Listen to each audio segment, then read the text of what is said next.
The kitchen smelled like grease and desperation. Elena Moretti had worked at Sal's diner for 3 years, and the scent had soaked into her skin so deeply she couldn't wash it out anymore. Not that she'd tried very hard lately. Trying required energy she didn't have. She moved between tables with practiced efficiency, refilling coffee cups and clearing plates while her mind calculated numbers that never added up right. Rent was due in 5 days. The electricity bill sat unopened in her purse because looking at it wouldn't change the fact that she didn't have the money. And her brother's medication, the expensive kind that kept his seizures under control, cost more than she made in 2 weeks. "Elena, table 7 needs their check." Sal's voice cut through her thoughts. He wasn't a bad boss, just tired like everyone else in this neighborhood. Southside Chicago didn't produce dreams anymore, just people trying to survive until tomorrow. On it. She grabbed the receipt book and headed to table 7, pasting on the smile that came automatically now. If you're enjoying this story so far, don't forget to hit the like button and subscribe. Drop a comment telling me where in the world you're watching from. I love hearing from you. Fake but functional. The couple barely looked at her as they counted out exact change. No tip. She didn't expect one. Nobody had extra money around here. The lunch rush ended around 2 in the afternoon. Elena's feet ached in shoes that were falling apart, the sole separating from the left one just enough to let in water when it rained. She couldn't afford new ones. Couldn't afford anything beyond the bare minimum of survival. "You okay, honey?" Rita, the other waitress, touched her arm gently. Rita was 60-something with grandchildren she talked about constantly. The kind of woman who still believed things could get better if you just worked hard enough. "Fine." Elena forced another smile. "Just tired." "You look more than tired. You look like you're about to collapse." Rita's eyes were too knowing, too kind. "When's the last time you ate something?"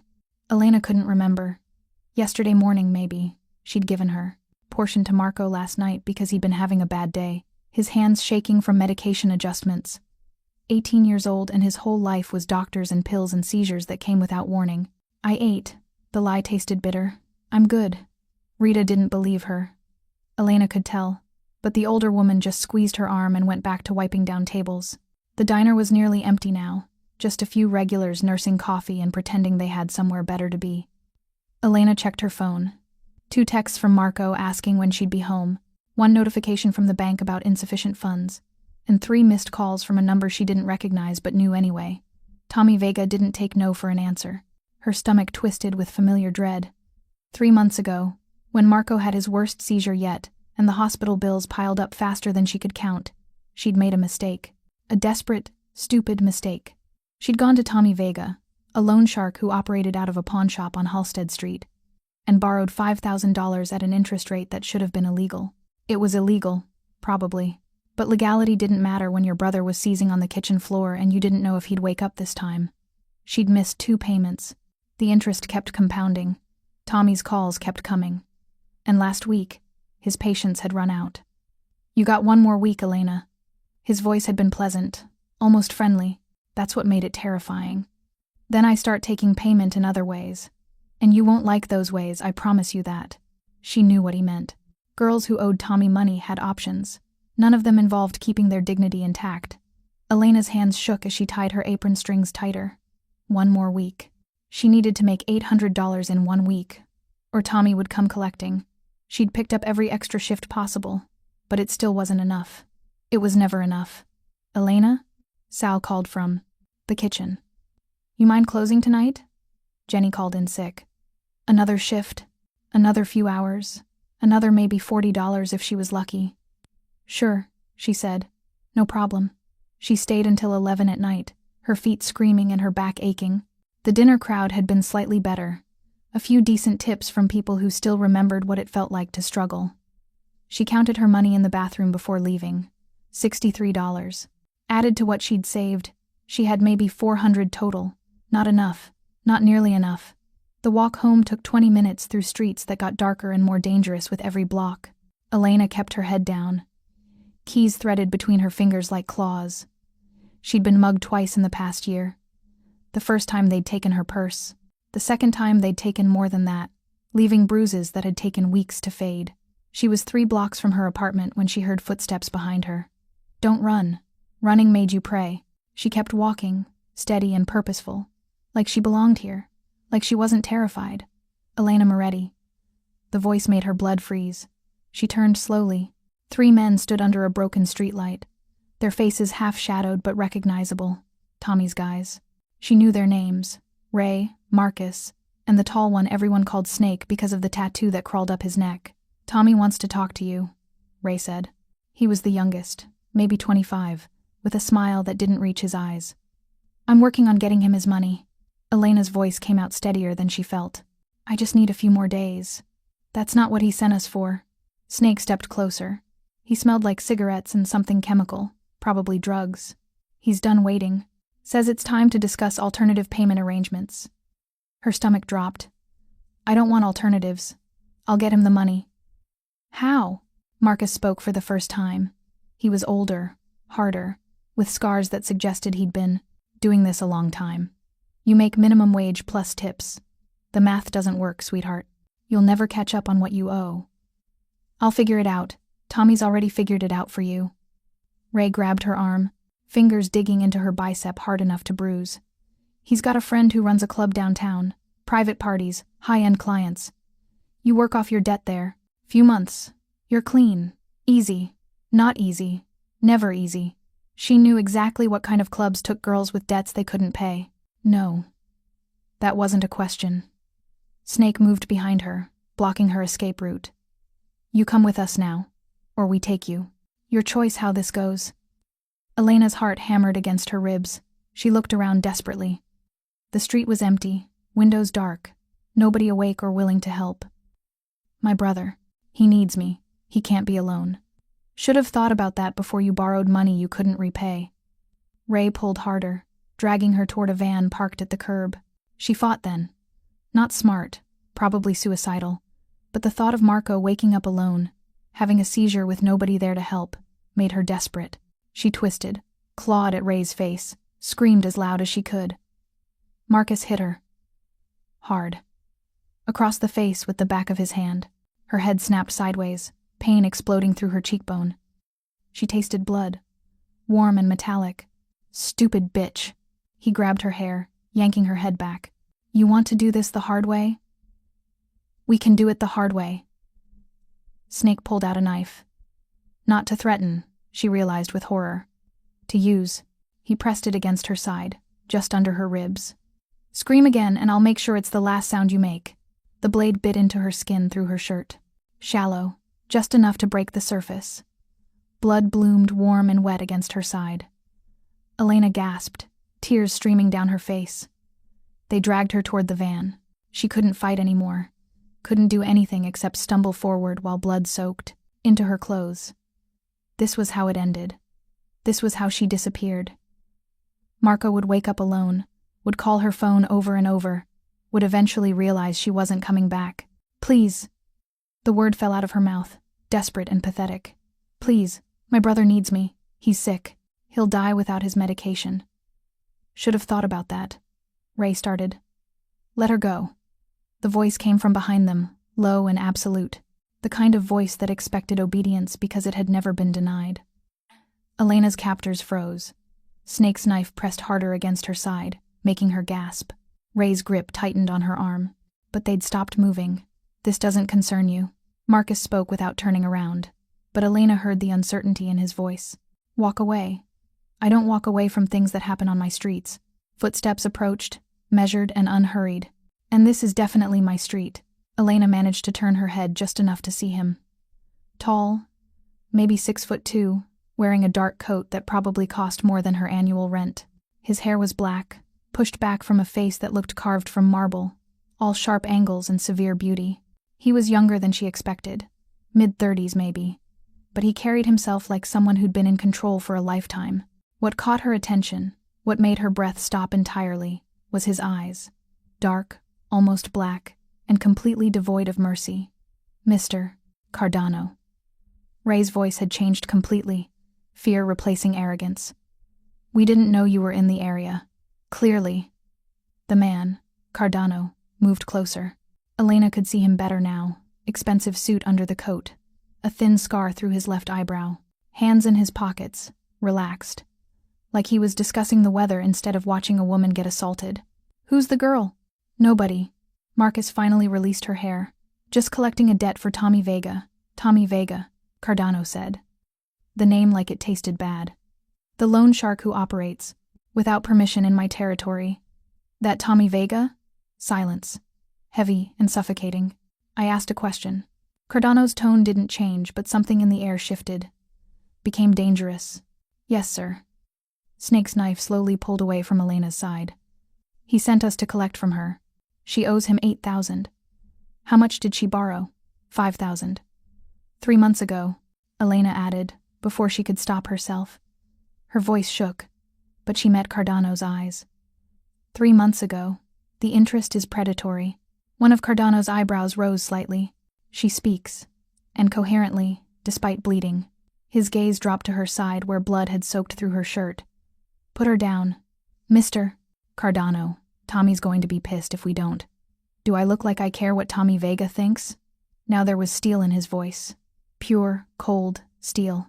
Put her down. Ray released her arm immediately. Elena stumbled, her knees weak. She pressed her hand against her bleeding side, feeling warm blood seep between her fingers. The cut wasn't deep, but it wouldn't stop bleeding. Go back to Tommy. Cardano pulled his hands from his pockets, and Elena saw what the casual stance had hidden.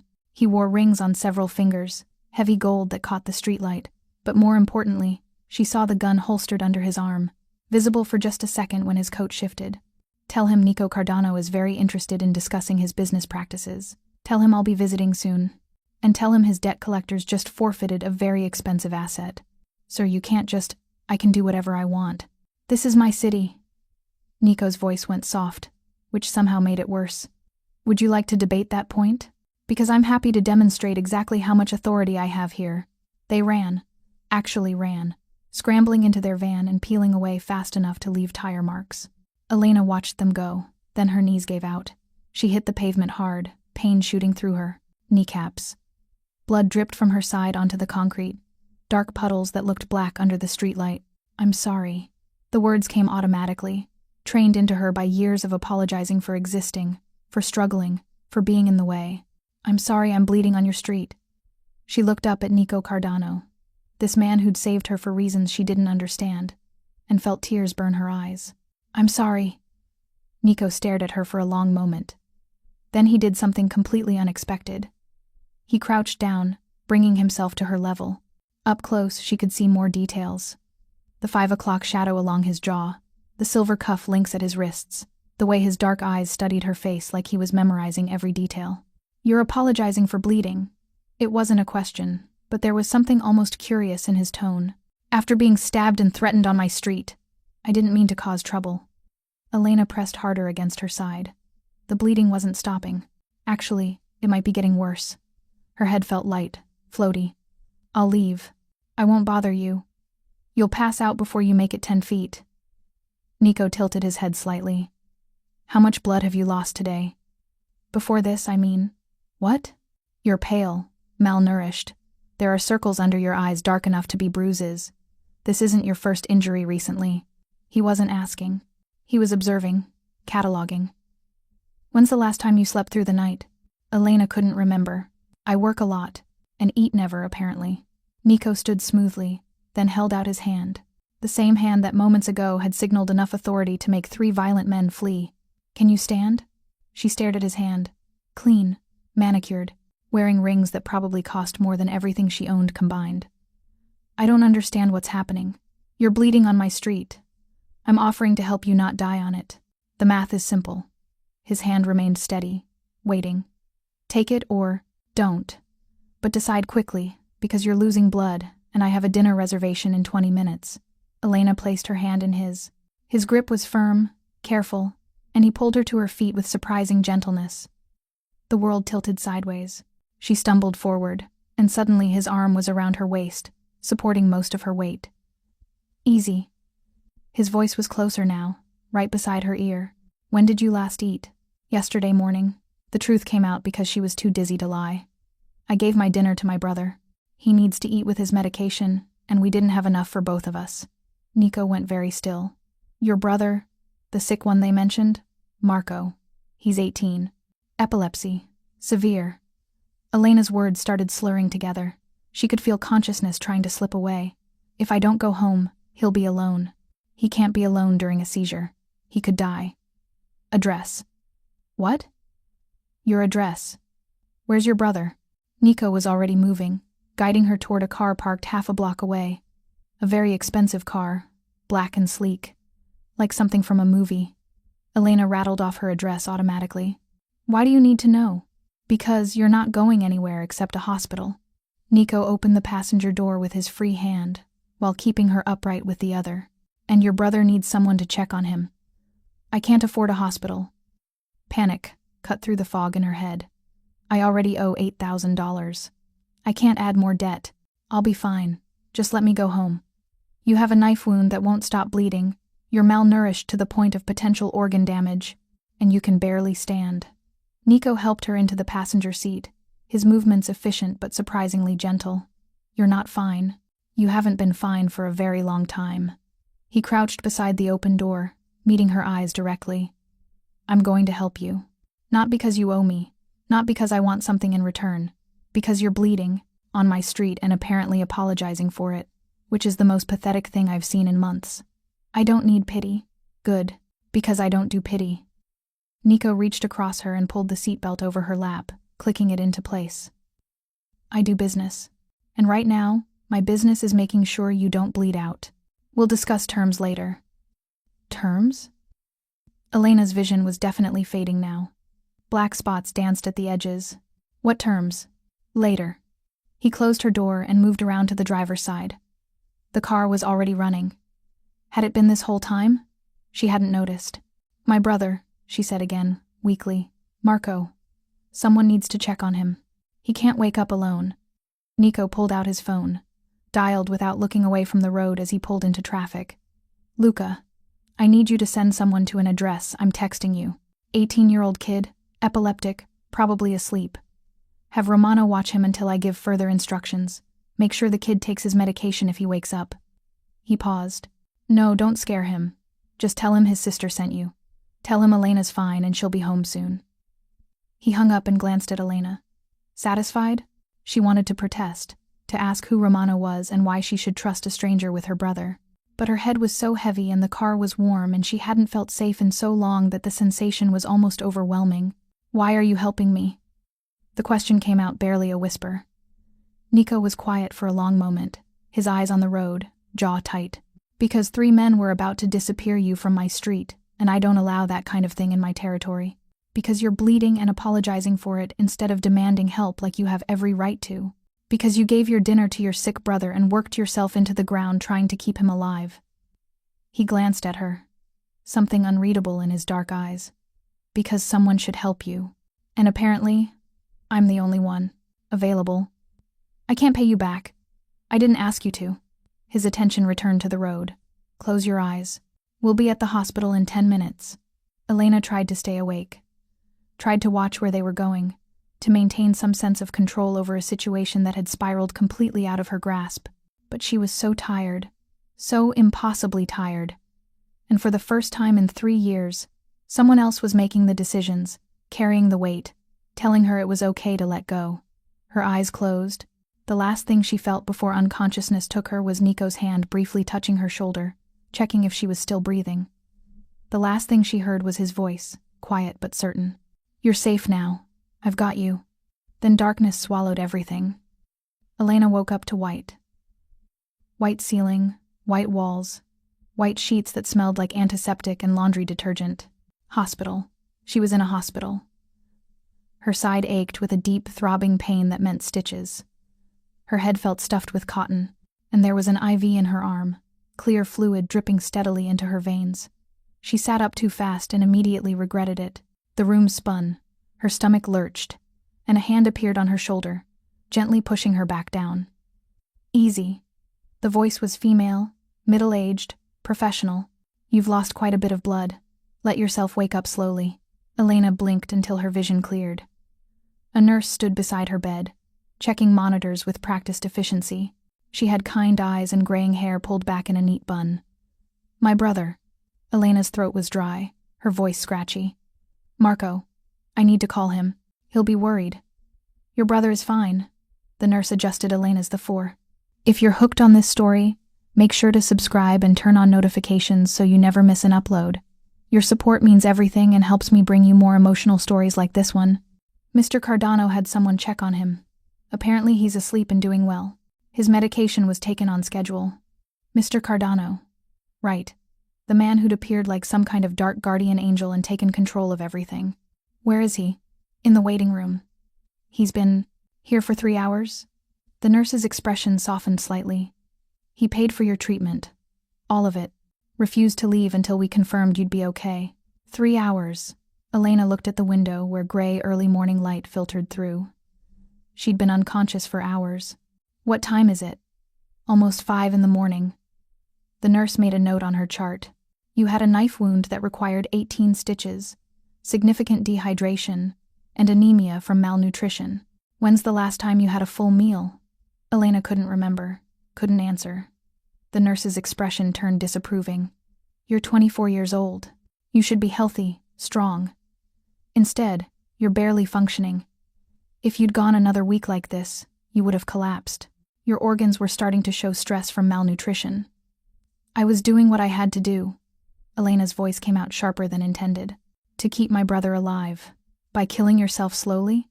The nurse shook her head. That's not noble. That's foolish. Your brother needs you alive, not martyred. Before Elena could respond, the door opened. Nico Cardano walked in like he owned the place. Which, given how the nurse immediately straightened and the security guard outside nodded respectfully, he might as well have. He looked exactly the same as he had hours ago. Perfectly pressed suit. No hair out of place. Expression unreadable. The only difference was he'd removed his coat, and Elena could see the shoulder holster more clearly now. The gun resting there was very real, very present. You're awake. It wasn't a question. Nico dismissed the nurse with a slight gesture, and the woman left without protest. When the door closed, he pulled a chair closer to Elena's bed and sat down with the casual grace of someone completely comfortable in any situation. How do you feel? Confused. Elena met his eyes. In the harsh hospital lighting, she could see more details. The shadows under his eyes suggesting he hadn't slept. The faint lines around his mouth from stress or maybe from smiling, though she suspected stress was more likely. Why are you still here? Making sure you didn't die seemed prudent. Nico leaned back, one ankle crossing over his knee. Relaxed. But Elena had a feeling he was never truly relaxed. You gave me quite a scare. Your blood pressure dropped significantly in the car. I thought I might have to carry you in myself. Did you? Almost. But you stabilized enough to walk with assistance. His dark eyes studied her face. The doctor said you'll be fine. The knife wound was superficial, mostly blood loss and shock. The bigger concern is your general health. You're severely malnourished and anemic. They want to keep you for observation and get some nutrients into you intravenously. I can't afford to stay here. Elena reached for the IV, intending to remove it. I need to go home. Marco needs me. Your brother is being watched by one of my men. Romano's a former EMT. If Marco has a seizure, Romano knows exactly what to do. Nico didn't move to stop her, but his voice carried absolute authority. And you're not paying for this. I am. Why? The question burst out of her, sharp and desperate. Why are you doing this? You don't know me. I'm nobody. I'm just a waitress who owes money to the wrong people. You apologized for bleeding on my street. Nico said it, like that explained everything. After being stabbed, you apologized. So that tells me everything I need to know about your life up until now. He leaned forward slightly, his intense gaze locked on hers. You've been taught that your existence is an inconvenience, that your suffering is a burden on others, that you should be grateful for scraps and apologetic for needing help. Elena felt her throat tighten. That's not... It is, and it stops now. Nico's voice went soft, which somehow made it more commanding. Here's what's going to happen. You're going to stay in this hospital until the doctors clear you. You're going to eat the meals they bring you and let them stabilize your health. Then we're going to discuss your situation with Tommy Vega. I owe him $8,000. You owe him nothing. Nico's expression didn't change, but something cold flashed in his eyes. Predatory lending with compound interest designed to trap people in eternal debt is not a legitimate business arrangement. It's exploitation. And I don't tolerate exploitation in my territory.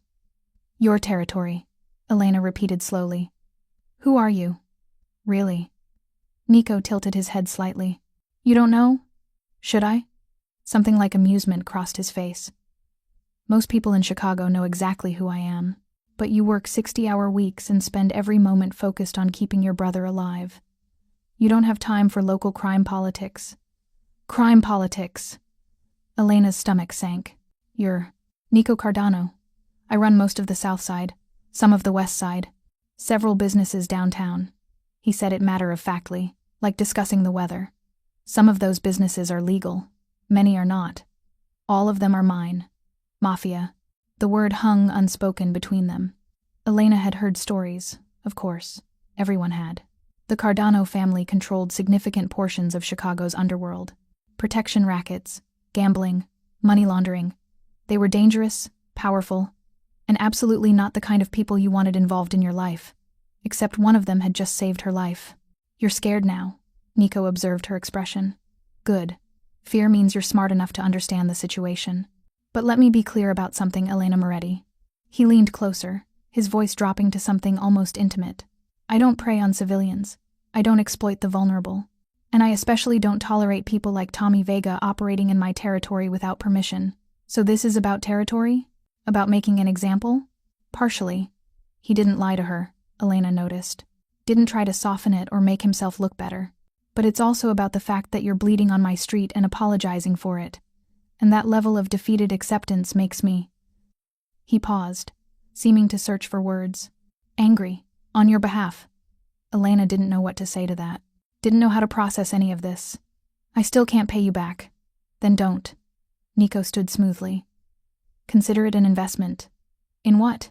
In the principle that people like you shouldn't be ground into nothing by people like Tommy Vega. He adjusted his cufflinks, a gesture that seemed habitual. Get some rest. Eat when they bring food. I'll come back this evening to check on you. Wait.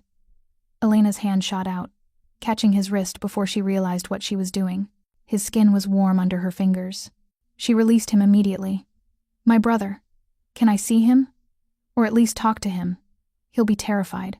Nico pulled out his phone, dialed, and handed it to her without a word. It rang twice before a young male voice answered. Hello? Marco? Elena's voice broke. Marco, it's me. Elena. Oh my God, are you okay?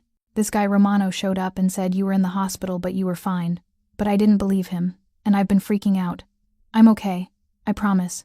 I just had a small accident. They're keeping me for observation, but I'm fine.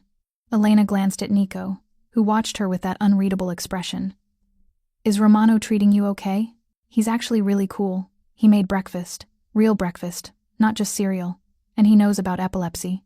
He asked about my medication schedule and everything. Marco paused. Elena, what happened? Why are these people helping us? It's complicated. I'll explain when I get home. Elena pressed her hand to her eyes, fighting tears. Did you take your morning medication? Romano already reminded me. He's got it timed out and everything. Marco's voice turned worried again. When are you coming home? Soon. Maybe. Tomorrow. Until then, Romano's going to stay with you, okay? He's there to help. Okay. Marco didn't sound entirely convinced. I love you, sis. I love you too. So much. Elena ended the call and handed the phone back to Nico.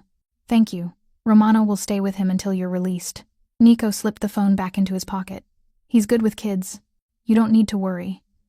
I always worry. It's my job. Not anymore. Nico moved toward the door, then paused and looked back. From now on, Elena Moretti, you worry about yourself.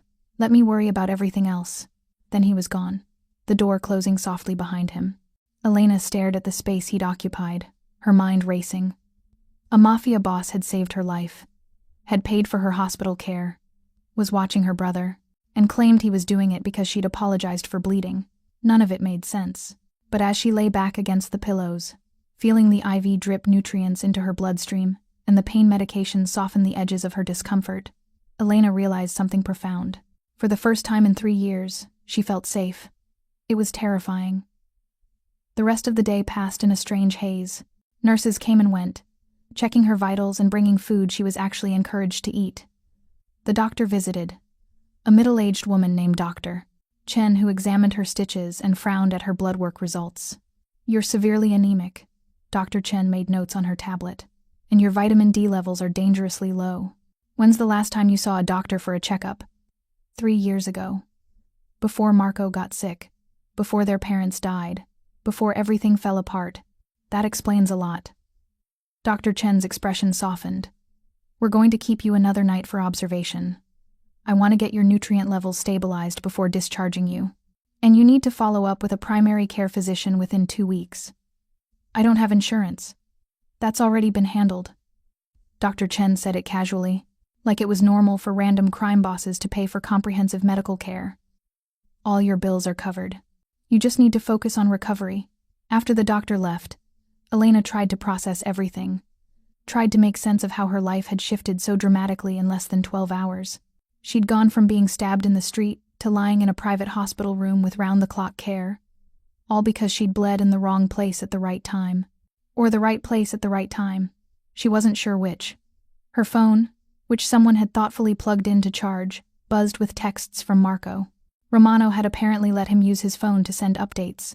The messages were mundane, reassuring. They'd watched movies. Romano had ordered pizza. Marco had taken his afternoon medication on schedule. No seizures, no emergencies, no crises. For the first time in years, someone else was handling it. Someone else was making sure Marco was safe, fed, and cared for. The relief was so overwhelming it made Elena's chest tight. She must have dozed off because the next thing she knew, the light outside had changed from afternoon to early evening, and Nico Cardano was back, sitting in the chair beside her bed like he'd been there for hours. "You're staring at me sleep." Elena's voice came out groggy. "That's creepy. I just arrived." There was the faintest hint of amusement in his tone. "But you woke up quickly. Good instincts." Elena pushed herself upright, wincing at the pull of stitches. "Is Marco okay?" "He's fine. Romano says he's a good kid. Smart. Asked a lot of questions about where you were and why I was helping." Nico crossed one leg over the other. "I told him the truth.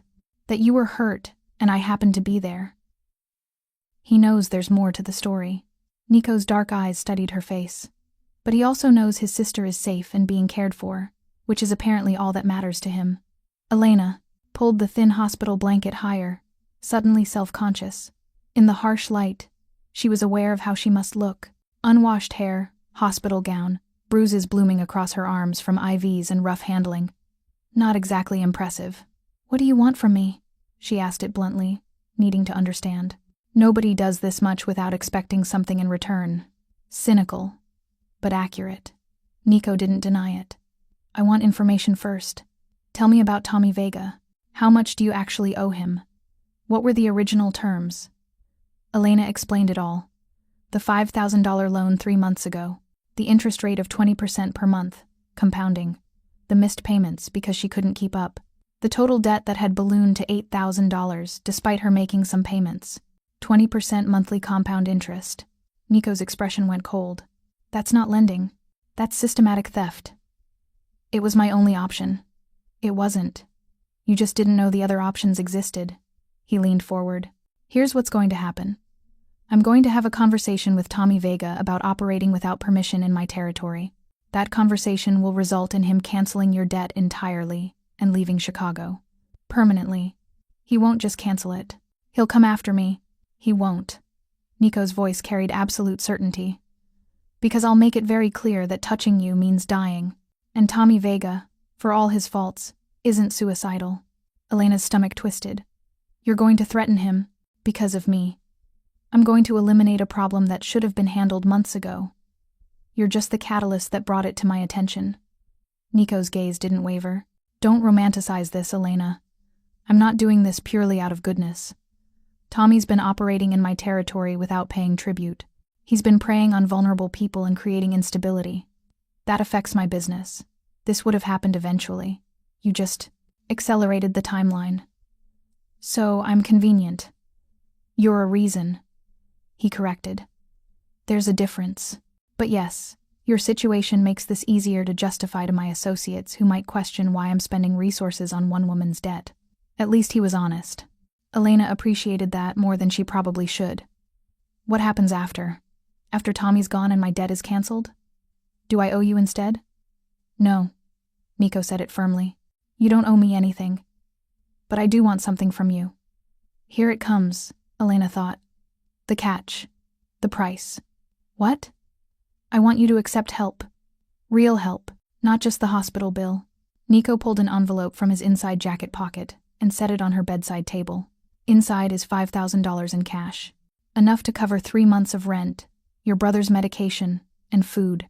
Enough to let you breathe for the first time in years. Elena stared at the envelope like it might explode.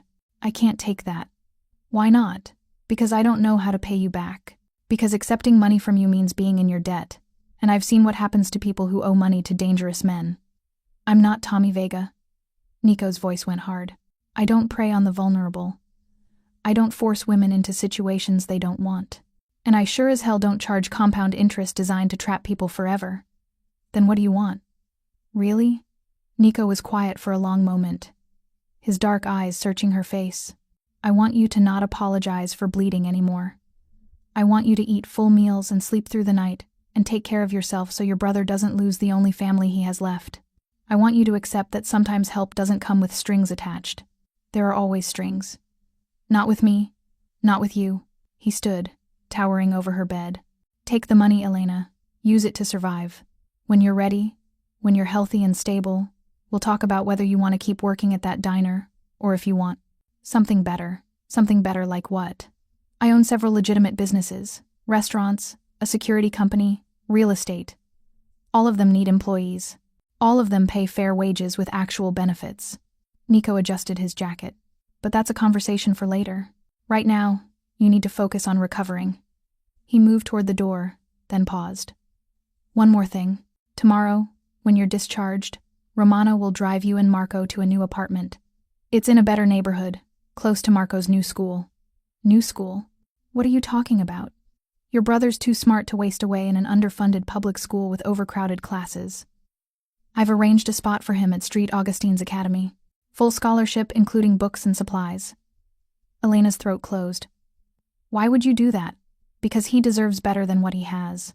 And because you can't give it to him working 60 hours a week at a diner and slowly starving yourself to death. Nico's expression softened slightly. Let me do this, Elena. Let me help. I don't understand you. The words came out whispered. I don't understand any of this. You don't need to understand. You just need to accept it. He opened the door. Get some rest. I'll see you tomorrow. Then he was gone again, leaving Elena alone with an envelope full of cash and the overwhelming realization that her entire life had just changed. She didn't sleep well that night. Every time she closed her eyes, she saw the knife pressing against her side, felt the terror of being dragged toward that van. But mixed with the nightmares were fragments of something else. Nico's voice saying she was safe, his hand steady on her shoulder, the absolute certainty in his tone when he promised Marco would be cared for. By morning, Elena had made a decision.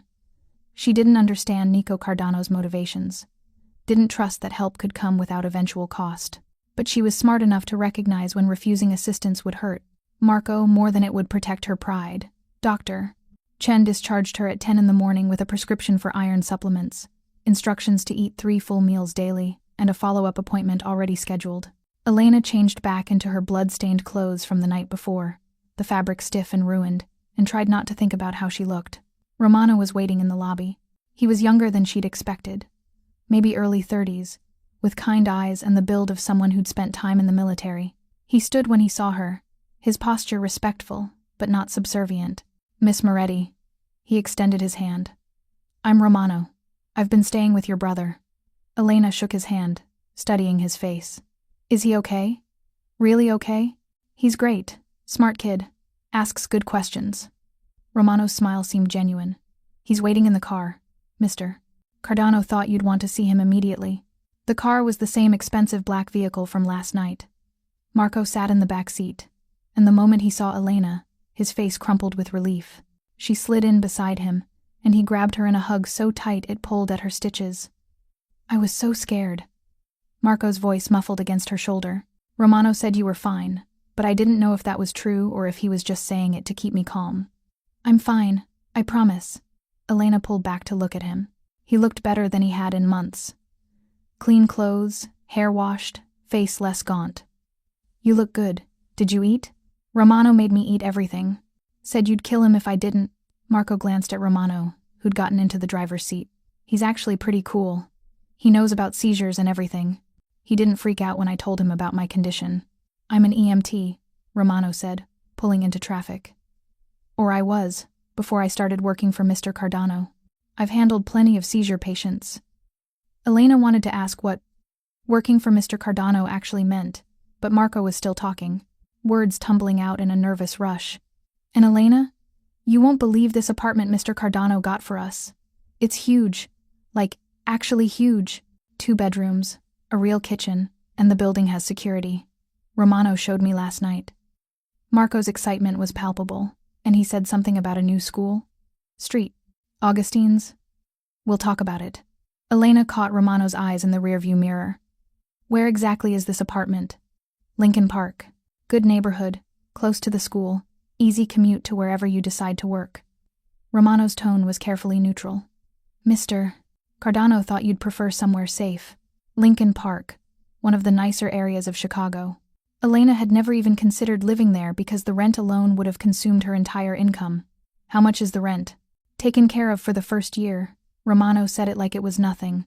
Like a year's worth of rent in Lincoln Park wasn't tens of thousands of dollars. After that, we can reassess based on your employment situation. This is too much. Elena's throat tightened. I can't accept all of this. You can, and you will. Romano's voice was kind but firm. Mr. Cardano doesn't make offers he doesn't intend to follow through on. And he specifically said you'd try to refuse, and I should ignore your protests and take you to the apartment anyway. Marco squeezed her hand. Elena, I saw it. It's really nice. And it's safe. The neighborhood is safe. We could actually walk around at night without worrying. The longing in his voice broke something in her chest. Marco was 18 years old. He should be thinking about college and parties and girls, not whether he'd be mugged walking home from school. Okay. The word came out smaller than she intended. Okay. We'll look at it. The apartment was on the 3rd floor of a beautiful brick building with actual security at the entrance. The moment Elena walked through the door, she understood why Marco had been so excited. Hardwood floors, large, windows letting in natural light, a kitchen with modern appliances that actually worked. The furniture was simple but good quality. 2 bedrooms, both with real beds and dressers. The lease is in your name, Romano said, handing her a folder. All the utilities are set up. Internet, electricity, heat. There's also a phone number in there for Mr. Cardano's personal assistant. If you need anything at all, you call that number. Elena stood in the middle of the living room, trying to process it. Why is he doing this? Romano's expression turned thoughtful. Mr. Cardano is complicated, but I've worked for him for 5 years. And I've learned one thing. When he decides someone is under his protection, he's absolute about it. You're under his protection now. That means you get the full weight of his resources. But why? I'm nobody. You apologized for bleeding on his street. Romano said it like that explained everything, just like Nico had. Mr. Cardano has very particular triggers. People who've been beaten down so thoroughly they apologize for their own suffering. That's one of them. Makes him furious on their behalf. That's a weird trigger for a criminal. He's a criminal with a code. Romano moved toward the door. I'll be around for the next few days, helping you get settled. Marco knows how to reach me if he needs anything. And Mr. Cardano will probably stop by tomorrow to check on you. After Romano left, Elena and Marco explored the apartment in stunned silence. The refrigerator was fully stocked. The bathroom had towels, soap, all the basics. The bedrooms had sheets, pillows, everything needed to actually live. This is insane, Marco said, flopping onto his new bed. This is actually insane. Who is this guy? Nico Cardano. He runs most of the South Side. Elena sat on the edge of his bed. He's Mafia, Marco. This isn't a charity. This is a crime boss deciding we're his responsibility for reasons I don't fully understand. Does he want something from you? Like, something bad? He says no. Says this comes with no strings. Elena rubbed her face. But there are always strings. Maybe. Marco sat up, his expression serious beyond his years. Or maybe we got lucky. Maybe the right person found you at the right time.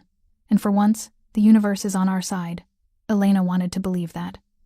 Wanted to accept that help could be genuine, that safety could be real. But 3 years of crushing struggle had taught her to be suspicious of anything that seemed too good to be true. That night, she lay in her new bed in her new bedroom, staring at the ceiling. The mattress was comfortable, the sheets were soft. And for the first time in years, she wasn't worried about whether they'd have electricity tomorrow or if Marco would have his medication. It should have felt like relief. Instead, it felt like waiting for the other shoe to drop. Nico came by the next afternoon, while Marco was out exploring the neighborhood with Romano. Elena had spent the morning organizing their meager belongings in this space that was far too nice for what they owned. She answered the door in jeans and a clean shirt, her hair pulled back, the bandage on her side hidden under her clothes. "How are you settling in?" Nico asked, stepping inside without waiting for an invitation. He wore dark slacks and a white button-down, no jacket, and somehow looked both more casual and more dangerous than he had in his full suit. "It's..." Elena searched for words. "This is too much, all of it. You've said that already. Multiple times." Nico walked through the apartment, examining it with a critical eye. "Is something wrong with it? Is anything broken or missing?" "No, it's perfect. That's the problem." He turned to look at her, one eyebrow raised. Most people don't consider perfection a problem.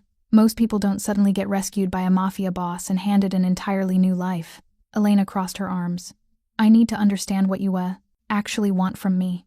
Because this level of help, this level of investment, it doesn't make sense unless there's an end game I'm not seeing." Nico was quiet for a long moment. Then he moved to the window, looking out over the street below. "When I was 12 years old, my mother was killed by a rival family. She'd been shopping for groceries. Wrong place, wrong time. Crossfire from a territory dispute she had nothing to do with." Elena's breath caught. She hadn't expected honesty, and certainly not something this personal. "My father went insane with grief." Nico's voice was flat, emotionless. "He burned down half the city getting revenge. Killed everyone even remotely connected to the people who'd killed her. It took 5 years, but he did it. Systematically, completely. I'm sorry. Don't be. It was a long time ago." Nico turned back to her. "But it taught me something important. Innocent people get caught in crossfire. People who are just trying to survive, who are doing nothing wrong. They get destroyed by systems they have no power over. And I decided then that when I took over, when it was my turn to run things, I wouldn't allow that. Not in my territory. So this is about guilt? About making up for your mother?" "This is about principle," Nico corrected. "You were being victimized by someone operating illegally in my territory. Someone I should have shut down months ago but didn't because I was focused on bigger problems. You got hurt because I wasn't paying attention. That makes it my responsibility to fix. That's a very organized way to think about human suffering. It's the only way to think about it and stay sane in my line of work." Nico moved, closer to her, his dark eyes intense. "But it's also true that when I saw you on your knees, bleeding and apologizing, something in me..." He paused, seeming to search for words. "Reacted. Personally, not just professionally." Elena's heart rate kicked up. "What does that mean?" "It means I'm invested in your well-being beyond what's strategically necessary. It means I want you safe, healthy, and stable, for reasons that have nothing to do with territory or business." Nico's jaw tightened. "It means you should probably be more worried about my motivations than you are." "Are you threatening me?" "I'm being honest with you, which is more than most people in my position would do." He stepped back, giving her space. "I find you interesting. Your strength, your determination to protect your brother despite impossible odds. The fact that you apologized for bleeding instead of demanding help. All of it interests me. Interest isn't the same as caring. No, but it's the beginning of it." Nico's expression was unreadable. "I'm not good at this, at explaining things that aren't business transactions. But I want you to stay here, in this apartment, and let me help you rebuild your life. Not because you owe me, not because I want something from you eventually, but because I want to see what you become when you're not just surviving." The words hung between them, heavy with implications Elena wasn't sure she was ready to examine. "And if I say no? If I take Marco and we leave, go back to our old life? Then I'd ensure your debt with Tommy is still canceled, make sure you're safe, and let you go." Nico said it simply. "This only works if you choose it, freely, without coercion. But you're hoping I choose to stay." "Yes, no hesitation. I'm hoping you choose to stay. Elena looked around the apartment. At the safety, the comfort, the possibility of a life where she wasn't constantly drowning. Then she looked at Nico Cardano, this dangerous man who'd saved her for reasons she still didn't fully understand, but that felt genuine in a way she couldn't quite articulate. I'll stay. The decision came out quiet but certain. For Marco. Because he deserves this. But I need to work. I need to earn money, to contribute. I can't just take handouts forever. Agreed. I own a restaurant in the Loop. Upscale Italian place called Domenico's. The manager needs a new hostess. Pays $18 an hour plus a percentage of tips that waitstaff shares with front of house. You'd work dinner shifts. 5 nights a week. Weekends off to spend with Marco. $18 an hour. That was more than double what she'd made at Sal's. That's too much for a hostess position. It's fair pay for good work. And you'll earn it. My restaurant has high standards. Nico pulled a business card from his pocket and handed it to her. Call the manager tomorrow. Her name is Sophia. She'll get you set up with paperwork and training. Elena took the card, her fingers brushing his briefly. Thank you. For all of this. I know I keep saying it's too much, but I also know I'd be stupid not to accept. You're welcome. Nico's expression softened slightly. One more thing. Tomorrow night, I'm having dinner with some associates. It's at Domenico's, private room. I'd like you to come. Why? Because they need to see you. Need to understand that you're under my protection officially. It'll prevent problems down the line. Nico moved toward the door. And because I'd like your company. But mostly the first reason. Will it be dangerous? No. Just businessmen discussing business. But some of them are curious about why I'm investing resources in a waitress and her brother. Your presence will answer those questions more effectively than any explanation I could give. Elena's stomach twisted with anxiety. I don't know how to act at those kinds of dinners. Be yourself. That's all I want. Nico opened the door, then paused. Wear something nice. I'll send a dress over tomorrow afternoon, and Romano will pick you up at 7. You're sending me a dress? I'm ensuring you're comfortable. There's a difference. Nico's lips quirked slightly, not quite a smile. Trust me, Elena. I know what I'm doing. After he left, Elena stood in the middle of her new apartment, processing everything. A job, a dinner with Mafia associates. A man who claimed he wanted her safe for reasons that went beyond business, but refused to define exactly what those reasons were. She was in over her head. Completely, utterly in over her head.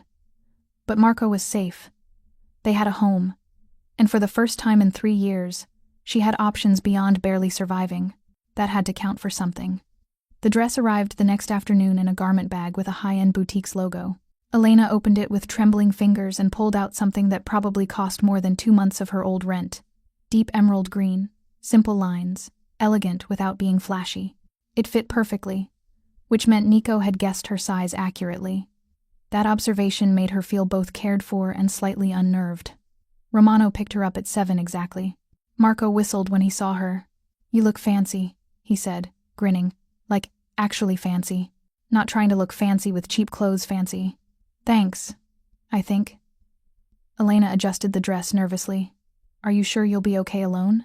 Romano already gave me his number. And the building has security. And Mr. Cardano apparently has someone checking on me every hour. Marco rolled his eyes. I'm more supervised than I've ever been in my life. Go. Have dinner with scary crime people. Try not to get murdered. That's not reassuring. It wasn't meant to be. But Marco hugged her tight. You look beautiful, sis. For real. The drive to Domenico's took 30 minutes through evening traffic.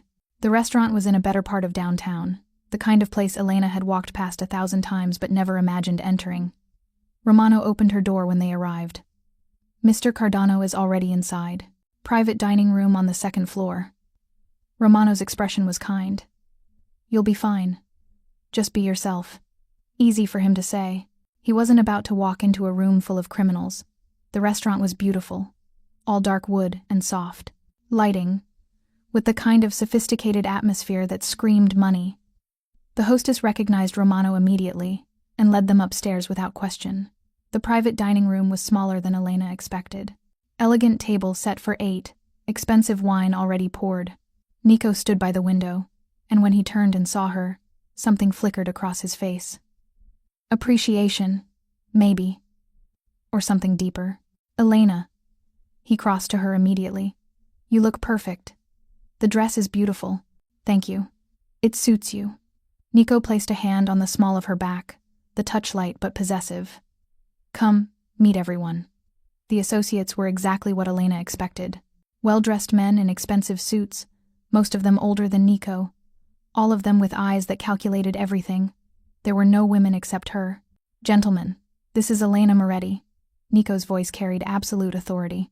She's under my personal protection. I expect that to be respected. The men studied her with varying degrees of curiosity. One of them, silver-haired and distinguished, raised his wineglass slightly. Cardano's never brought a woman to a business dinner before, he said. Must be special. She is. Nico guided Elena to a seat beside his at the head of the table. And that's all the discussion we need on the subject. Dinner was formal, the food incredible. Elena mostly stayed quiet, listening to the men discuss territory disputes, upcoming deals, problems with rival families. It was strange, hearing them talk about violence and illegal operations over perfectly seared duck breast and expensive wine. But she also noticed things. The way they all deferred to Nico, not just because of his position, but because they genuinely respected him. The way he handled disputes with calm logic rather than threats. The intelligence behind every decision he made. This wasn't some thuggish crime boss. This was a man running a sophisticated organization with the precision of a Fortune 500 CEO. Halfway through dinner, one of the younger associates, a man named Dominic, with slicked back hair and too much confidence, turned to Elena. So, Miss Moretti, what do you do, besides being under Cardano's protection? The question had an edge to it. Testing. I'm a waitress. Elena met his gaze steadily. Starting at Domenico's next week. Hostess position. Hostess. Dominic's smile was condescending. That's nice. Very nice. And your brother, he's sick? Epilepsy, I heard? Yes. Elena's hands tightened on her napkin under the table. He's 18. He requires medication and monitoring. Must be expensive. Lucky for you, Cardano stepped in. Dominic leaned back in his chair. Must make you feel very grateful. The implication was clear. She was being taken care of because she was sleeping with Nico, or would be soon. It was a test, seeing if she'd react, if she'd defend herself, if she'd show weakness. Nico's expression went cold. Dominic. Just his name. One word. But the temperature in the room dropped. I'm just making conversation, Dominic said, but his confidence had wavered. No, you're being deliberately insulting to someone under my protection. Nico's voice was quiet, which made it more terrifying. Would you like to explain why? I didn't mean... You meant exactly what you said. You're questioning my judgment and implying Elena is here because she's trading favors. Nico's dark eyes were merciless. Let me be absolutely clear. Elena Moretti is under my protection because I decided she would be. Her employment at my restaurant is legitimate, and any implication otherwise is an insult to both of us. Do you understand? Dominic had gone pale. Yes, sir. I apologize. Not to me, to her. Dominic turned to Elena, and she saw genuine fear in his eyes. I apologize, Miss Moretti. I was out of line. Elena nodded, not trusting her voice. The rest of dinner passed in tense silence, at least around Dominic. The other men continued their discussions. But there was a new carefulness in how they addressed her. Respect born from fear, maybe, but respect nonetheless. After dinner, Nico walked her out to where Romano waited. The night air was cool, refreshing after the intensity of the dining room. I'm sorry about Dominic, Nico said. He was testing boundaries. He won't do it again. You scared him. I needed to. One person questions you, others follow. Better to shut it down immediately. Nico faced her, his expression serious. But his question wasn't entirely unfounded. People will wonder about my motivations, about why I'm protecting you. And what will you tell them? The truth. That you're under my protection because I choose it. That's all the explanation anyone needs. Nico's hand came up, his fingers brushing her cheek gently. But between us, the truth is more complicated. Elena's breath caught. How complicated? I like you, Elena Moretti. More than I should. More than is probably wise. His thumb traced her cheekbone. I want you safe because the alternative is unacceptable to me. And I want you in my life because when I look at you, I see strength, I respect, and vulnerability I want to protect. That's the truth. That's not a business transaction. No, it's not. Nico dropped his hand, stepping back, which is why this only continues if you want it. If the answer is no, if you want me to remain just your employer and protector, I'll respect that. But I needed you to know where I stand. Elena's mind raced. This was dangerous. Getting involved with a man like Nico Cardano was asking for complications she couldn't predict. But it was also honest, raw, real in a way nothing had been for years. I don't know what I want yet, she said finally. But I know I'm not running away. Does that count for something? It counts for everything. Nico's expression softened. Take your time. Figure out what you want. I'm patient when something matters. He opened the car door for her, and Romano drove her home. The entire ride. Elena felt Nico's touch still lingering on her cheek, his words replaying in her mind. She was in trouble. Deep, complicated, probably dangerous trouble.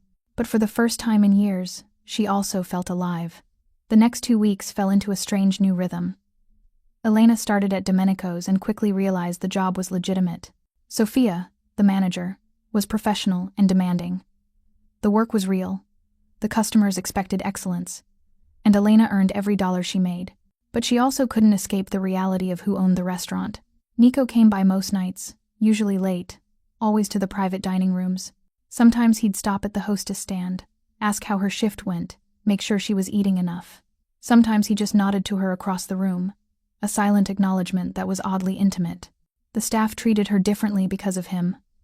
Not badly, but carefully, like she was something precious that could break, or more likely, like she was someone the boss cared about, and disrespecting her would have consequences. Marco thrived at Street Augustine's. He came home every day talking about classes, about teachers who actually cared, about making friends for the first time in years. His seizures decreased in frequency, whether from better medication management or reduced stress. Elena wasn't sure. Probably both. Romano checked on them regularly, becoming something like a friend. He taught Marco how to cook properly, took him to museums on weekends, filled the role of protective older brother with surprising ease. And through it all, Elena felt herself watching Nico Cardano, learning him, the way he ran his organization with precision and unexpected fairness, the way he treated his people with respect but expected absolute loyalty, the way he looked at her when he thought she wasn't paying attention. 3 weeks after moving into the apartment, Elena's phone rang late at night. Nico's name on the screen. Hello? I need you to do something for Day. His voice was tight, controlled. And I need you to not ask questions until later. Elena sat up in bed, instantly alert. What's wrong? Romano's going to pick you and Marco up in 10 minutes. Pack a bag, essentials only. You're staying somewhere else for a few days. Nico, what happened? Tommy Vega's associates found out I canceled his operation. They're not happy. There's been some retaliation. His voice was calm, but Elena heard the underlying tension. You're not in immediate danger, but I'm not taking chances. You and Marco are going to a safe house until this is resolved. Elena's stomach dropped. This is because of me. Because you helped me. This is because Tommy Vega was operating illegally and refused to stop. You're just the excuse I used to shut him down. It would have happened eventually. Nico paused. Elena, I need you to trust me. Can you do that? She thought about the past 3 weeks. The safety, the stability, the way he'd kept every promise he'd made. Yes, I trust you. Good. Romano will explain more when he gets there. And Elena? Yeah, this will be over soon, I promise. The line went dead. Elena woke Marco, explained quickly, and they packed in frantic silence. By the time Romano arrived, they were ready. He looked grim, professional, a gun visible at his hip. What happened? Elena demanded as they rushed to the car. Tommy's people hit one of Mr. Cardano's warehouses. Tried to make it look like a rival family. It didn't work. Romano drove fast but controlled. Mr. Cardano's handling it, but he wants you somewhere secure while he does. Where are we going? His personal estate. North Shore. It's the most secure location he has. Romano glanced at her in the rearview mirror. You'll be safe there. He's not taking any chances with you. The estate was massive, gated, with actual security guards, set on what had to be acres of land. The house itself looked like something from a movie, all stone and expensive architecture. Romano led them inside to a wing that he explained was for guests. "Stay here. Don't leave the property. There are guards everywhere, but they're for your protection." Romano's expression was serious. "Mr. Cardano will come by when he can, but he's busy dealing with Tommy's people." "Is he in danger?" Elena asked. "Mr. Cardano is always in danger. It's the job." Romano squeezed her shoulder. "But he's very good at what he does. Try not to worry." After Romano left, Elena and Marco explored their temporary home. The guest wing had 3 bedrooms, a full kitchen, a living area with a TV, everything they could possibly need. But it also felt like a cage, however luxurious. "This is insane," Marco said, looking out the window at the grounds. "This is like a movie. Are we really hiding from loan sharks at a mafia boss's mansion?" "Apparently." Elena sank onto the couch. "I'm sorry, Marco. I'm so sorry I got us into this. You didn't get us into anything. You were trying to keep me alive." Marco sat beside her. "And honestly, this is the safest I've felt since Mom and Dad died. Yeah, it's scary that there are bad people out there, but we have good people protecting us. That's more than we've had in years." Elena pulled him close, grateful for his resilience. They spent the evening watching movies, trying to pretend everything was normal. But Elena couldn't stop thinking about Nico, about what he was doing, whether he was safe. It was 2 a.m. when she heard footsteps in the hallway. She sat up from where she'd been dozing on the couch, instantly alert.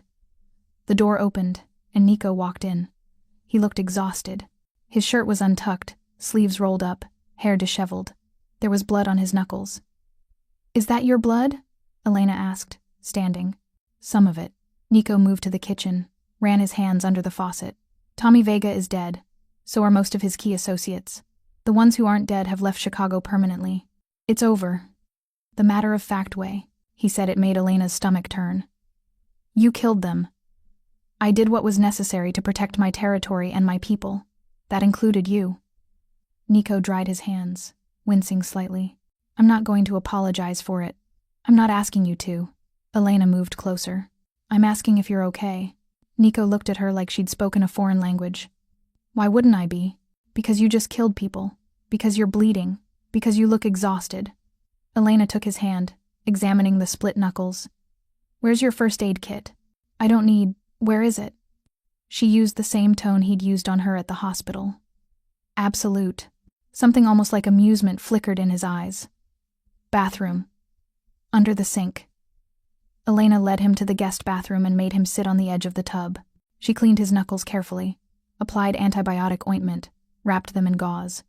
The whole time, Nico watched her with an expression she couldn't read. "You're taking care of me?" he said quietly. "No one takes care of me." "Well, someone should." Elena finished wrapping his left hand. "You take care of everyone else. That's my job. Doesn't mean you don't need care too." She met his eyes. "Thank you. For protecting us. For ending the threat. You're thanking me for committing murder. I'm thanking you for keeping Marco safe. For making sure we don't have to live in fear." Elena's voice was steady. "I'm not naive, Nico. I know what you are, what you do. But I also know you saved my life and gave us a future. That matters more to me than moral purity." Nico reached up with his freshly bandaged hand and cupped her face. "You're either very wise or very foolish. I haven't decided which. Maybe both." Elena leaned into his touch. "Are we safe now? Really safe?" "Yes. Tommy's organization is dissolved. Anyone who might have wanted revenge is either dead or smart enough to know coming after you means dying." Nico's thumb stroked her cheek. "You can go back to your apartment. Tomorrow. Back to normal life. Normal life, working at your restaurant and living in your apartment with your security watching over us." Elena smiled slightly. "That's not exactly normal. It's your version of normal now." Nico stood, towering over her in the small bathroom. "Elena, I need you to understand something. What I feel for you, it's not going away. I've tried to keep it professional, to maintain distance, but when Tommy's people attacked my warehouse, all I could think about was getting you somewhere safe. Not my business assets, not my other properties. You." Elena's heart hammered. "Nico, I'm not asking for anything right now. I just need you to know. His hand dropped from her face. You're important to me. More important than is probably wise. And I'll keep protecting you whether you return these feelings or not. But you deserve to know the truth. The honesty of it, the raw vulnerability from a man who showed vulnerability to no one, made Elena's chest tight. I feel something too, she admitted. I don't know what it is yet. It's too new, too complicated. But when you walked in bleeding tonight, my first thought wasn't fear. It was worry. For you. And I think that means something. It means you're as crazy as I am. But Nico smiled, a real smile that transformed his entire face. Get some sleep. Romana will take you home tomorrow. And Elena? Yeah? Thank you. For taking care of my hands. For not being afraid of me after learning what I did tonight. His expression turned serious. For seeing me as more than just the monster who commits violence. You're not a monster. You're a man doing what he thinks is necessary to protect what's his. Elena stood on her toes and kissed his cheek gently. Go get some sleep. You look like you're about to collapse. Nico caught her hand before she could pull away completely. I'm glad I found you bleeding on my street. That's a terrible thing to be glad about. And yet, I am. He released her hand and headed for the door. Good night, Elena.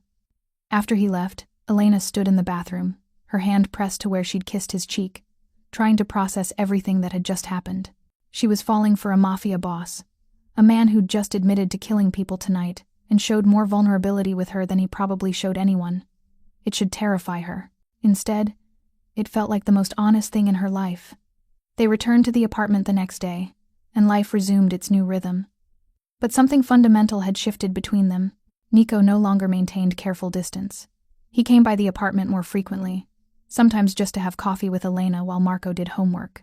He called her during the day to check in, not about security or logistics, but just to hear her voice. Elena found herself looking forward to those moments, to the quiet conversations where he talked about his day, about problems with legitimate businesses and illegal ones with equal frustration, to the way he listened when she talked about difficult customers at the restaurant or Marco's progress at school, to the comfortable silence that developed between them, the kind that only came from genuine connection. 2 months passed like that. 2 months of growing closer, of learning each other's rhythms and quirks. 2 months of Nico's hand lingering on the small of her back when he guided her through doorways, of Elena finding excuses to touch his arm when they talked, of tension building between them, unspoken but increasingly impossible to ignore. Marco noticed, of course. You guys are dancing around each other like idiots, he said one night after Nico had left. Just kiss already and put everyone out of their misery. It's complicated. It's only complicated because you're both overthinking it. Marco rolled his eyes with the wisdom of 18 years. He's crazy about you. You're crazy about him. What's the problem? The problem was everything Elena couldn't say. That she was terrified of depending on someone again. That loving Nico meant accepting his world completely, the violence and danger that came with his territory. That once she crossed that line, there would be no going back. But she was tired of being afraid, tired of holding back. 3 days later, Nico invited her to dinner. Not at the restaurant, not with associates, just the two of them at his estate. Romana would stay with Marco, and Elena would have an evening without responsibilities, without watching eyes. She wore a simple black dress, nothing fancy, but it made her feel beautiful. Nico met her at the door wearing slacks and a dark sweater, more casual than she'd ever seen him, and somehow more dangerous for it. You look stunning. His eyes swept over her with appreciation that made her skin warm. You clean up nice yourself. Elena smiled, feeling uncharacteristically nervous. What's the occasion? Does there need to be one? Nico led her through the mansion to a private terrace overlooking the grounds. A table was set for 2, candles flickering in the evening breeze. I wanted to spend time with you, away from everything else. Dinner was prepared by Nico's personal chef, and it was incredible. But Elena barely tasted the food. She was too focused on Nico, on the way candlelight played across his features, on the way he watched her like she was the only thing in the world that mattered. Tell me something true, Nico said over dessert. Something you've never told anyone else. Elena considered. Sometimes I resent Marco. Not him, exactly. But what taking care of him cost me. I love him desperately, would die for him. But there are moments when I wonder what my life would have been if our parents hadn't died. If I'd gotten to be young and stupid instead of responsible and struggling. She met his eyes. That makes me a terrible person, doesn't it? It makes you human. Nico's expression was understanding. Sacrifice doesn't erase the cost. Loving someone doesn't mean you can't mourn what you gave up for them. Your turn. Something true. Nico was quiet for a long moment. When my mother died, part of me was relieved. Not that she was gone, but that I didn't have to be afraid for her anymore. In this life, the people you love are vulnerabilities, weapons your enemies can use against you. Her death taught me that lesson young. He paused. Until you, I'd convinced myself I didn't want that vulnerability again, that being alone was safer. And now? Now I realize being safe isn't the same as being alive. Nico stood, offering his hand. Dance with me. There was no music, but Elena took his hand anyway. He pulled her close, one hand on her waist, the other holding hers against his chest. They swayed slowly under the stars, the night quiet around them. Elena. His voice was low, intimate. I need to tell you something. Okay. I'm falling in love with you. I've been falling since the moment you apologized for bleeding on my street. Nico's hand tightened on her waist. And I need to know if you feel the same, or if I should start putting distance between us before this becomes impossible. Elena's heart hammered against her ribs. This was it. The moment of choice. The point where she either stepped into his world completely or walked away. She thought about the past 2 months. The safety, the way he'd kept every promise, the vulnerability he showed only to her, the way her chest tightened when he smiled, how she looked for him in every room, the way his absence felt like something missing. I'm falling too, she whispered. I'm terrified and probably insane, but I'm falling. Nico stopped moving. His hand came up to cup her face, his dark eyes searching hers. You're sure? Because once we do this, once we cross this line, I won't be able to let you go. You'll be mine, and I'll be yours, and that comes with everything I am. The danger, the violence, the complications. I know what I'm choosing. Elena placed her hand over his. I choose you. All of you. Nico kissed her then. Slow and deep and full of everything they'd been holding back for months. Elena melted into him, her hands sliding up to tangle in his hair, his arms wrapping around her like he was trying to pull her inside him. When they finally broke apart, both breathing hard, Nico pressed his forehead to hers. Stay tonight, he said. Not for anything except being close. I just want you in my bed, in my arms, so I can wake up knowing you're real. Okay. Elena kissed him again, softer this time. I'll stay. They went to his bedroom, and true to his word, he simply held her. They lay facing each other in the dark, talking quietly about nothing and everything, fingers intertwined between them. Elena had never felt safer, more cherished, more seen. I'm going to spend the rest of my life protecting you, Nico whispered as she drifted toward sleep. You and Marco, you're my family now. We're not married. We will be, eventually, when you're ready. He kissed her forehead. Sleep, Elena. I've got you. She believed him. For the first time in her life, Elena Moretti fell asleep feeling completely, perfectly safe. The next morning, Elena woke up alone. Nico's side of the bed was cold, and for a moment panic gripped her. Had last night been a mistake? Had he changed his mind? Then she smelled coffee. She found him in the kitchen, already dressed in his usual suit, phone pressed to his ear. When he saw her, his expression softened. He ended the call immediately. Coffee's fresh. There's breakfast in the warmer. Nico crossed to her, kissed her thoroughly. Good morning. Good morning. Elena felt herself smiling like an idiot. You're already working? I'm always working, but I wanted to be here when you woke up. He poured her coffee, added cream exactly how she liked it. Romano's bringing Marco over in an hour. I thought we could have breakfast together, the 3 of us. You want to have breakfast with my teenage brother? He's part of you. That makes him important to me. Nico handed her the coffee.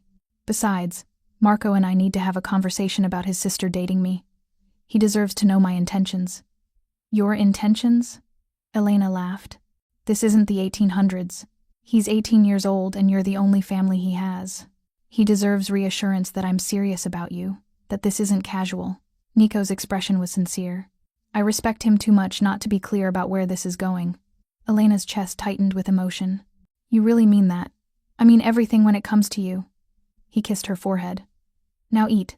You're still too thin. Breakfast with Marco was surprisingly normal. The teenager took one look at Elena and Nico and grinned knowingly.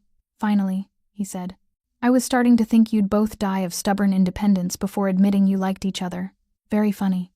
But Elena couldn't stop smiling. After breakfast, Nico asked to speak with Marco privately. Elena waited nervously in the living room, wondering what they were discussing. When they emerged 20 minutes later, Marco looked serious but satisfied.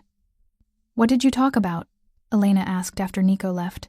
He told me he's in love with you, that his world is dangerous but he'll do everything to keep us safe. That you're his priority now.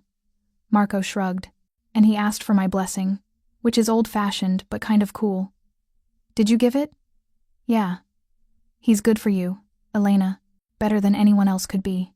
Marco smiled. And he's genuinely worried about keeping me safe too. That matters. Elena hugged him tight. I love you. You know that? I know. Love you too.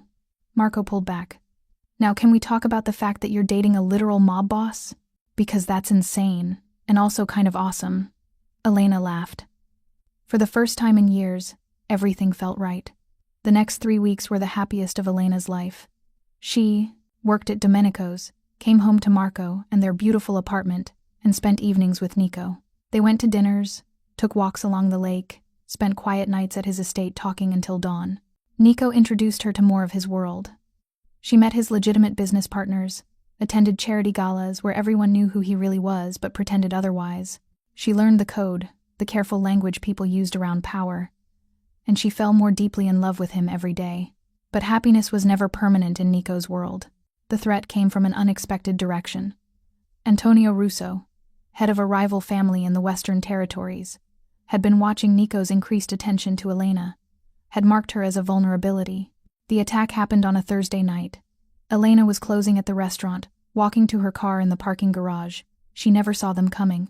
A hand clamped over her mouth, arm around her waist, dragging her backward. She fought, kicked, tried to scream, but there were 3 of them, and they were professional. They shoved her into a van, bound her wrists with zip ties, covered her eyes with a blindfold. Terror flooded through her, sharp and absolute. Message for Cardano, one of them said. His voice was rough. Eastern European accent. Tell him, Antonio. Russo says hello, and that he should have been more careful with his toys. The drive lasted maybe 20 minutes. When they stopped, rough hands pulled her from the van and into a building. Cold air, the smell of rust and oil. A warehouse, probably. They shoved her into a chair, tied her ankles. One of them removed her blindfold, and Elena blinked in harsh fluorescent light. The man in front of her was in his 50s, expensively dressed despite the warehouse setting. Dark hair shot with silver, cold eyes that calculated her value. Miss Moretti. Antonio Russo smiled, and it was terrifying. I've heard so much about you. Cardano's little waitress. The woman who made the great Nico Cardano soft. He'll kill you for this. Elena's voice shook, but the words were certain. Perhaps. But first, we're going to have a conversation about his Northern Territory operations, and you're going to help me convince him to be reasonable. Antonio pulled out a knife, the blade catching the light. I don't particularly want to hurt you, but I will if Cardano doesn't cooperate. So let's hope he values you as much as I think he does. Elena's mind raced. She needed to stall, needed to give Nico time to find her. He would find her. She knew that with absolute certainty. What do you want? She forced herself to meet Antonio's eyes. Smart girl. Straight to business. Antonio circled her chair. Cardano controls 3 warehouses in the north side. I want 2 of them. He gives them to me, you go home unharmed. Simple transaction.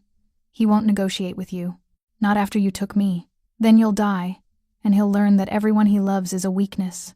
Antonio's knife pressed against her cheek, not cutting but threatening. I'm sending him a photo now. Let's see how long his pride lasts when he sees you like this. One of the men took a photo with his phone.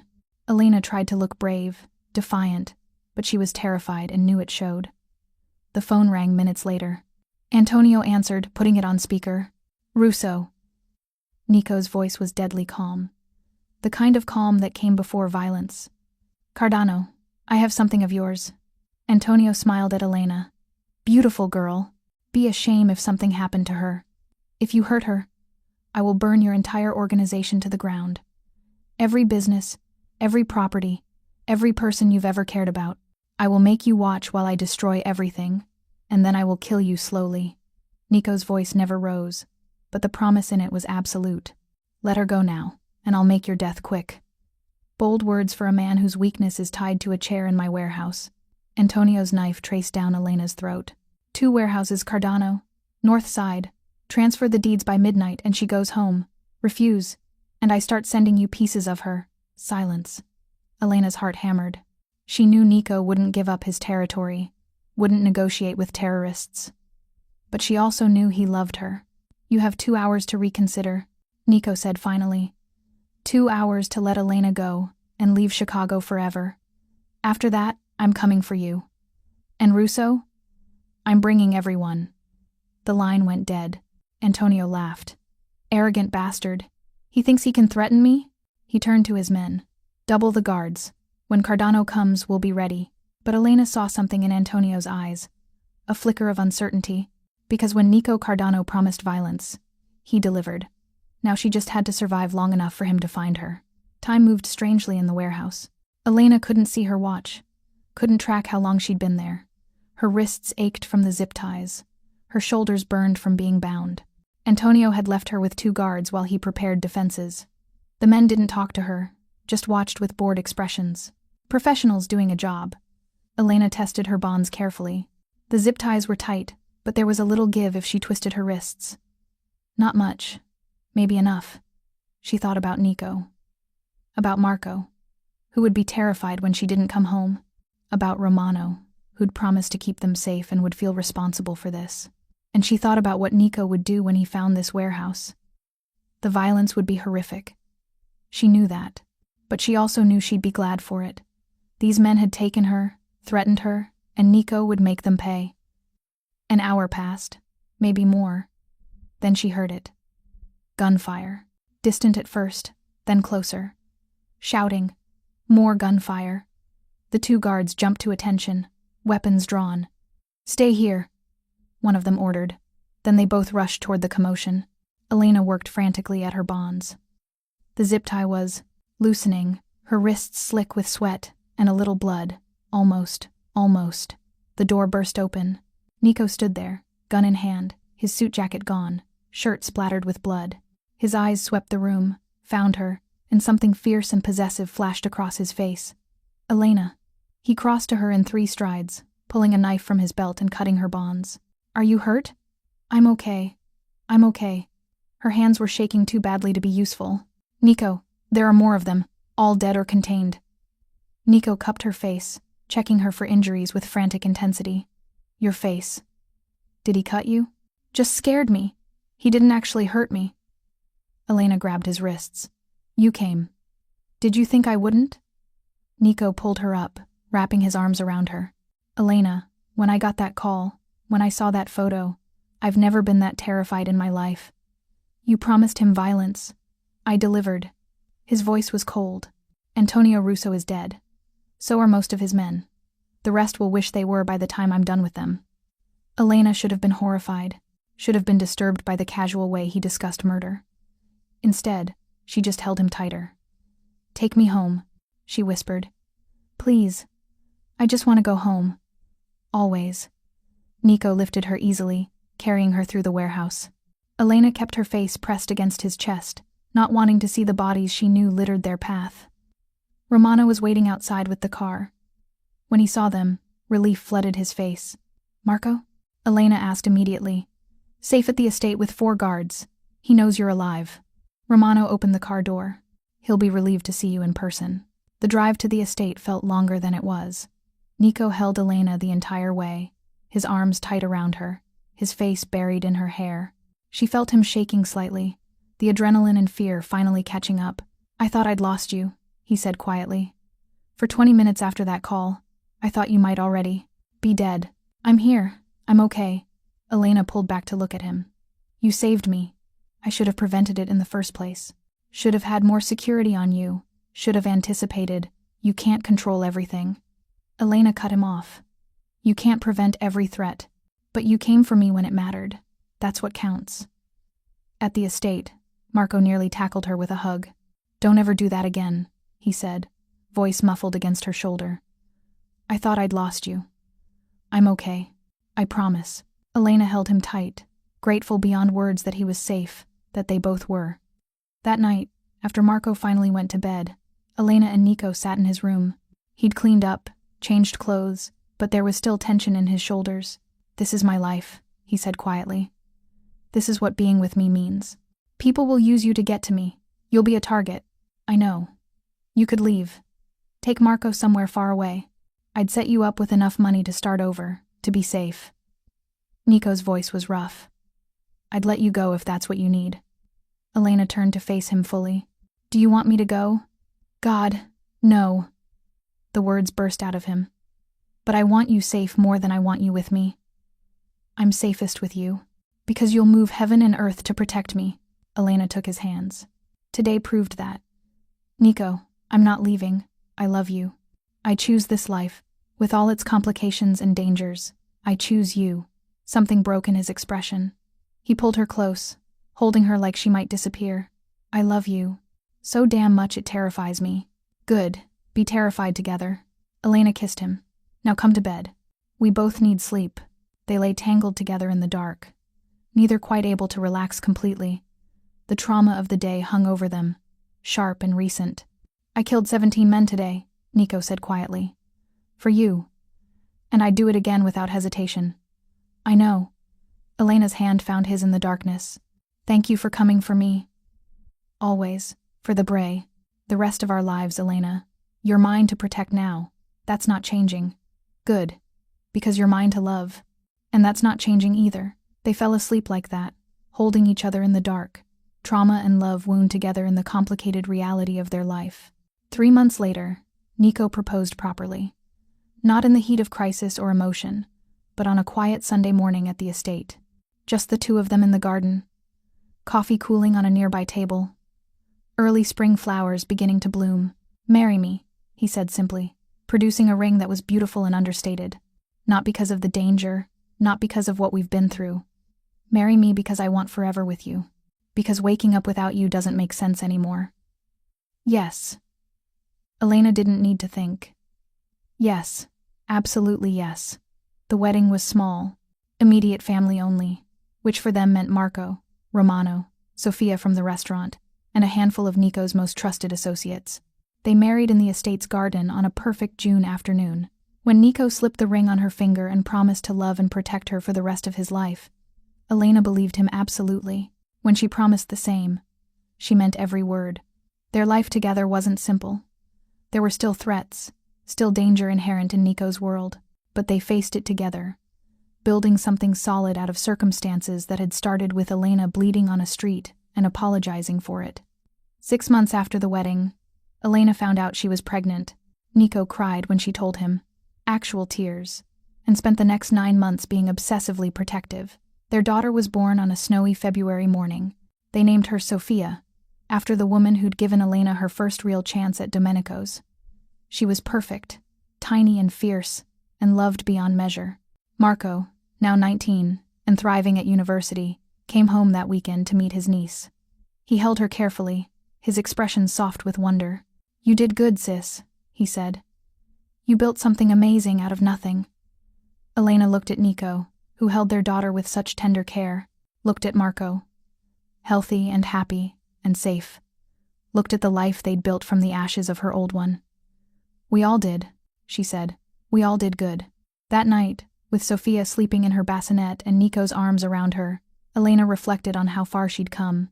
From apologizing for bleeding on a street, to this, a family, a home, a future that felt secure. What are you thinking? Nico whispered against her hair. That I'm glad I bled on your street that night. Elena smiled. That you found me when I needed finding most. Best thing that ever happened to me. Nico kissed her temple. Finding you bleeding and apologizing, like your suffering was an inconvenience to everyone else. It changed everything. It gave me everything. He pulled her closer. You gave me everything, Elena Cardano. Elena fell asleep in her husband's arms, their daughter breathing softly nearby, knowing she was exactly where she belonged. She'd apologized for bleeding on Nico Cardano's floor that night, terrified and broken. He'd carried her to his car and, in doing so, had carried her into a completely new life. It wasn't the life she'd planned. It wasn't even close. But it was hers, theirs, and that made it perfect. Thank you so much for watching until the end. If you loved this story, check out the other videos on your screen now. I think you'll really enjoy them.